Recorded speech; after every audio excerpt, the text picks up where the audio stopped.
Bismillahirrahmanirrahim. Assalamualaikum warahmatullahi wabarakatuh. Perkenalkan, nama saya Hofi Amin, NIM 2022 1012374, kelas 3A Fakultas Tarbiyah, Prodi Pendidikan Agama Islam, Institut Agama Islam Syarifuddin Lumajang. Dengan mata kuliah Model dan Strategi Belajar Mengajar yang dibina oleh Bapak dosen Dr. Ahmad Ikhwanul Mutakin. Baik, di sini saya akan mempresentasikan hasil dari kerja saya yang berjudul Teori Belajar Kognitivisme dan Humanisme.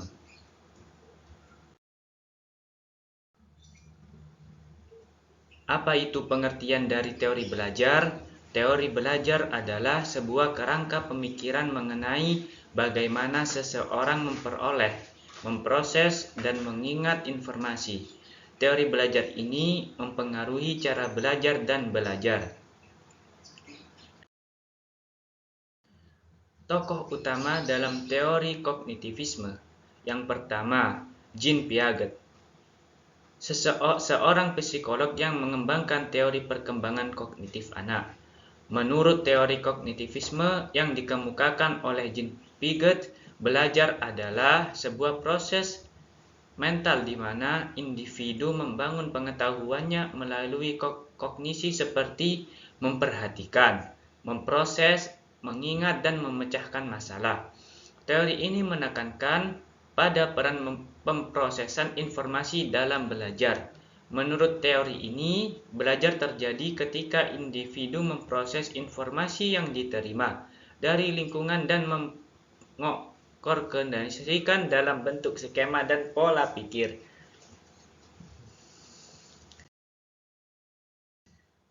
Pembahasan teori belajar kognitivisme. Adapun pembahasannya yaitu memiliki perspektif bahwa peserta didik memproses informasi dan pelajaran melalui upayanya mengorganisir, menyimpan, dan kemudian menemukan hubungan antara pengetahuan yang baru dengan pengetahuan yang telah ada. Dalam teori belajar kognitif, lebih dipentingkan proses belajarnya daripada hasilnya. Adapun yang melandasi perkembangan teori belajar kognitif ini yaitu teori belajar kognitif Jean Piaget, Jerome Bruner, dan Ausubel. Dari ketiga penelitian ini masing-masing memiliki penekanan yang berbeda pada teori belajar kognitif lainnya. Piaget berfokus pada perkembangan kognitif anak yang meliputi 4 tahap, yaitu sensori motor, pre-operasional, sensory operasional, dan formal operasional.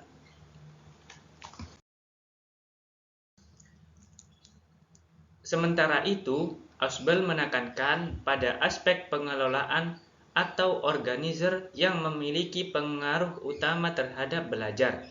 Sedangkan Bruner bekerja pada pengelompokan atau penyediaan bentuk konsep sebagai suatu jawaban atas bagaimana peserta didik memperoleh informasi dan lingkungan dengan 3 tahapan, yaitu tahap enaktif, tahap ikonik, dan tahap simbolik.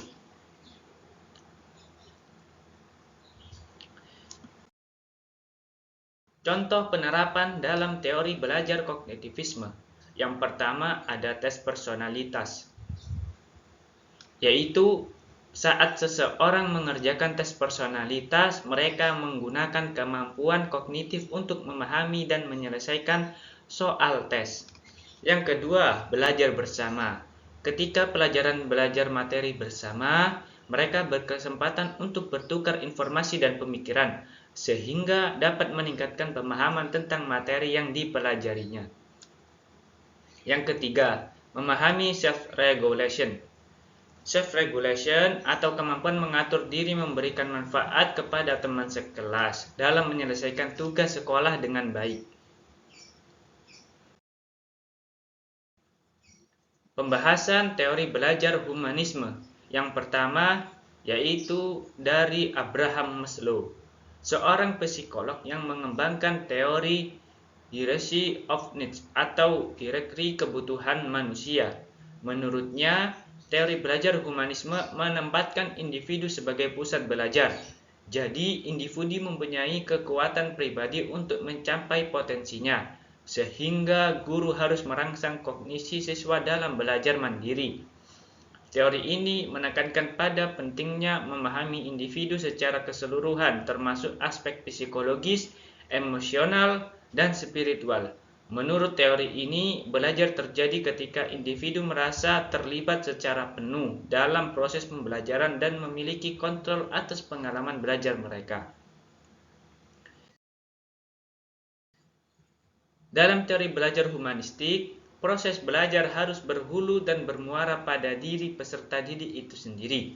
Meskipun teori ini sangat menekankan pentingnya isi dari proses belajar, tetapi kenyataannya teori ini lebih banyak berbicara tentang pendidikan dan proses belajar dalam bentuk yang paling ideal. Dengan kata lain, teori humanistik lebih tertarik pada ide belajar dalam bentuknya yang paling ideal daripada belajar seperti apa adanya, yaitu belajar melalui apa yang bisa kita amati dalam keseharian. Maka teori belajar humanistik dapat didefinisikan dengan apapun yang bisa dimanfaatkan, asal tujuan untuk memanusiakan manusia, mencapai aktualisasi diri dan sebagainya dapat tercapai. Dalam teori belajar humanistik, pembelajaran dianggap berhasil apabila peserta didik dapat memahami dirinya sendiri dan lingkungannya.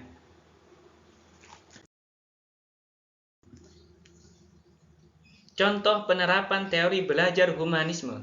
Yang pertama, yaitu belajar mandiri. Mahasiswa atau peserta didik diberi kebebasan untuk memilih mata kuliah yang menarik dan belajar dengan cara yang mereka pilih dan digunakan. Yang kedua, menjadi guru.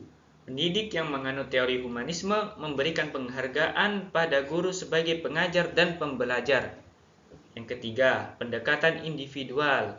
Ketika seorang pemain musik mempelajari sebuah lagu, pengajar memandu panduan belajar khusus sesuai dengan cara belajar pelajaran musik.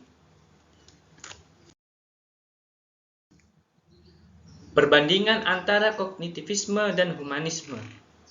Adapun dari segi kognitivisme yaitu ada 3. Yang pertama, individu dipandang sebagai mesin pemrosesan informasi.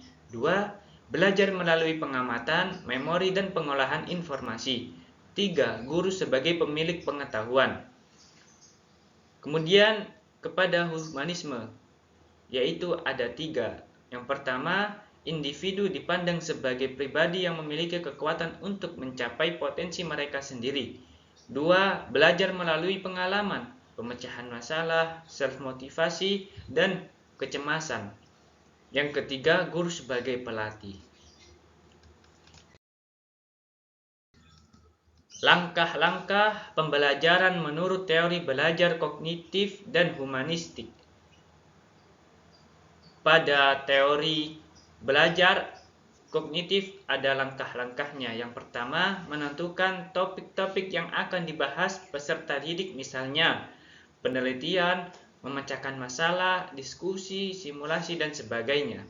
Yang kedua, mengembangkan metode pembelajaran untuk merangsang kreativitas dan cara berpikir peserta didik. Yang ketiga, menentukan tujuan pencapaian kompetensi.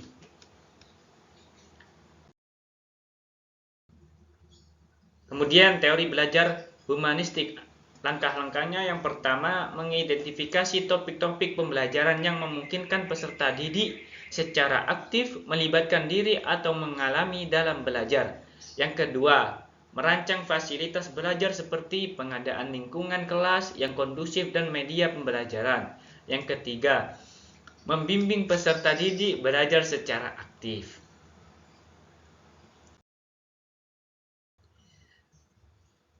Manfaat memahami teori belajar kognitivisme dan humanisme dikelompokkan menjadi 3, yaitu teori belajar membantu guru dalam mengajar. Dengan memahami teori-teori ini, guru dapat menciptakan lingkungan belajar yang lebih efektif dan menyenangkan bagi siswa.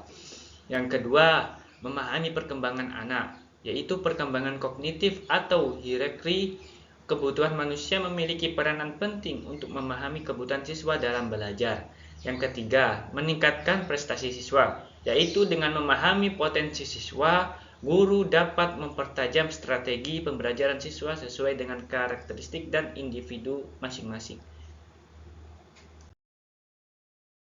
Sekian presentasi dari saya. Saya pamit undur diri. Terima kasih. Assalamualaikum warahmatullahi wabarakatuh. Jangan lupa like, subscribe, and comment ya.